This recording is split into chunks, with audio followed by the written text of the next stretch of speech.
আসসালামু আলাইকুম। প্রিয় দর্শক, ধরুন খোদ জাতীয় সংসদে দাঁড়িয়ে কোনো এক স্বতন্ত্র সংসদ সদস্য শেখ হাসিনার বিরুদ্ধে মানবতা বিরোধী অপরাধ ট্রাইব্যুনালে যে রায় ঘোষিত হয়েছে সেই রায় মানেন না বলে ঘোষণা দিলেন বা তিনি মন্তব্য করলেন। চিন্তা করে দেখুন তখন কি হবে। সংসদ কি সব কিছুর ঊর্ধ্বে? আমাদের এই জাতীয় সংসদ কি সার্বভৌম? নিশ্চয় না। সংবিধান অনুযায়ী সকল ক্ষমতার মালিক জনগণ এবং সংসদ কেবল একটি সাংবিধানিক প্রতিষ্ঠান এবং তা সংবিধানের অধীনেই কাজ করে, অর্থাৎ সংবিধান সার্বভৌম। কিন্তু দেশের জনগণ সংবিধান সব কিছুকে কোনো প্রকার তোয়াক্কা না করে এই সংসদে মাঝে মধ্যে যা চলছে তাতে আমাদেরকে বলতে হয় যেমন ইচ্ছে তেমন যেন সাজছে এই সংসদের অনেক কিছু কোনো কোনো ক্ষেত্রে। তার কারণ আমরা দেখলাম যে এই ত্রয়োদশ জাতীয় সংসদ অধিবেশনের প্রথম অধিবেশনের শুরুতেই মানবতা বিরোধী অপরাধের দায়ে চিহ্নিত যুদ্ধাপরাধীরা যে দণ্ডিত হলেন, তাদের মৃত্যুদণ্ড কার্যকর হলো, সেই যুদ্ধাপরাধীদের নামে শোক প্রস্তাব আনা হলো এবং সেই শোক প্রস্তাব জামাতের পক্ষ থেকে আনা হলো। সরকারি দল হিসেবে বিএনপি একেবারে বিনা বাক্য ব্যয়ে ঐকমত্যের ভিত্তিতে এই শোক প্রস্তাব গ্রহণ করল। এর মধ্যে দিয়ে কী হলো? পুরনো কথাটি মনে করিয়ে দিচ্ছি আমি এ কারণে যে আরও একটি বিশেষ ঘটনা ঘটেছে। তো মুক্তিযুদ্ধের চেতনা এবং আন্তর্জাতিক যে মানবতা বিরোধী অপরাধের ট্রাইব্যুনাল, সেই ট্রাইব্যুনালের পরিপন্থী কাজ করা হলো। 30 লক্ষ শহীদকে অবমাননা করা হলো। রাষ্ট্রীয় সর্বোচ্চ ফোরামে এই যে যুদ্ধাপরাধীদের স্মরণ করা হলো, তাতে নিঃসন্দেহে আমাদের দেশ এবং আইনের প্রতি বৃদ্ধাঙ্গুলি প্রদর্শন করা হলো। এই কথাগুলো এ কারণে বলছি যে আজ রবিবারও জাতীয় সংসদে দাঁড়িয়ে সেই যুদ্ধাপরাধীদের স্মরণ করার মধ্য দিয়ে বক্তব্য প্রদান করলেন কেউ কেউ। বলছি জামাত ইসলামের অন্যতম শীর্ষ নেতা, যুদ্ধ অপরাধের দায়ে যিনি তিনি নিজেও দণ্ডিত হয়েছিলেন। ডক্টর ইউনূস সরকার আসার পর তিনি একেবারে জাদু মন্ত্রে সর্বোচ্চ আদালতের আপিল বিভাগের নির্দেশনা মতে বা রায়ের মাধ্যমে তিনি বেরিয়ে এলেন। সেগুলো নিয়ে কোনো কথা বলতে চাই না। সেই এটিএম আজহারুল ইসলাম তিনি তার বক্তব্য শুরু করলেন যুদ্ধাপরাধী মতিউর রহমান নিজামী, আলী আহসান মোহাম্মদ মুজাহিদ, যুদ্ধাপরাধী কামরুজ্জামান, আব্দুল কাদের মোল্লা, মীর কাশেম আলীকে স্মরণ করে। তিনি দাবি করছেন রোববারের তার ওই বক্তব্যে মানবতা বিরোধী অপরাধে দণ্ডিত জামায়াতের এই নেতাদের মিথ্যা মামলায় জুডিশিয়াল কিলিংয়ের মাধ্যমে হত্যা করা হয়েছে। যারা এর সঙ্গে জড়িত তাদের আইনের আওতায় নিয়ে আসার দাবি জানিয়ে তিনি বলছেন, এটি হলে আইনের শাসন কায়েম হবে না।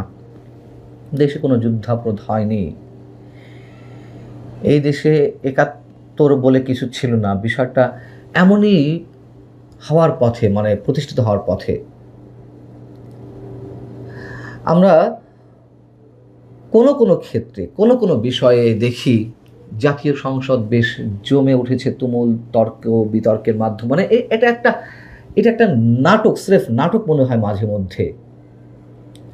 সরকারি দল বিরোধী দল তুমুল বিতর্কে পাল্টা বক্তব্য পাল্টা বক্তব্যে। আমরা কোনো কোনো ক্ষেত্রে কখনো কখনো দেখি সরকারি দলের সংসদ সদস্যরা, বিরোধী দলের সংসদ সদস্যরা সংসদ জমিয়ে তুলেছেন। এক ধরনের নাটক মঞ্চস্থ হয়। মাঝে মধ্যেই মনে হয় যে স্রেফ নাটক এইগুলো। তারা তাদের বক্তব্য পাল্টা বক্তব্যে তুমুল বিতর্কের মধ্য দিয়ে সংসদ প্রাণবন্ত করে তোলেন।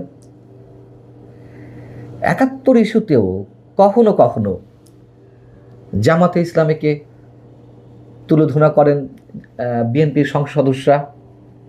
আবার কোনো কোনো ক্ষেত্রে এই ৭১ ইস্যুতেই, এই যুদ্ধাপরাধীদের ইস্যুতেই টু শব্দটি পর্যন্ত তারা করেন না। কেন করেন না? তার মানে নাটক।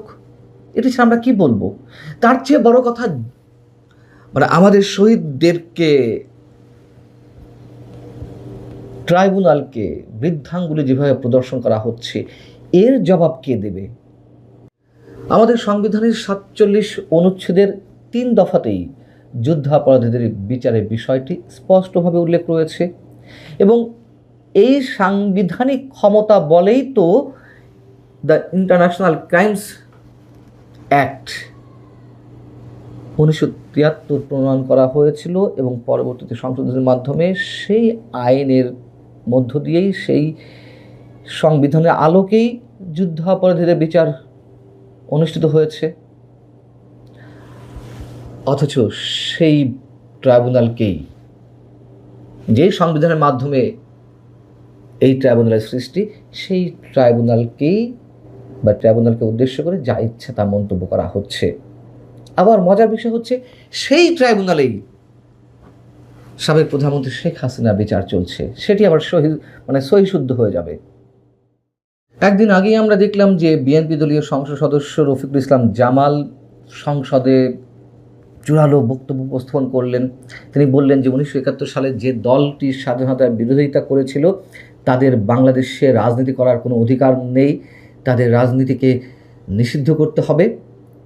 কিন্তু সেই জামাতের শীর্ষ নেতাদের যুদ্ধাপরাধী হিসেবে যখন ট্রাইব্যুনালে মৃত্যুদণ্ড ঘোষিত হয় এবং সেগুলো কার্যকর হয়, তাদের সম্পর্কে যখন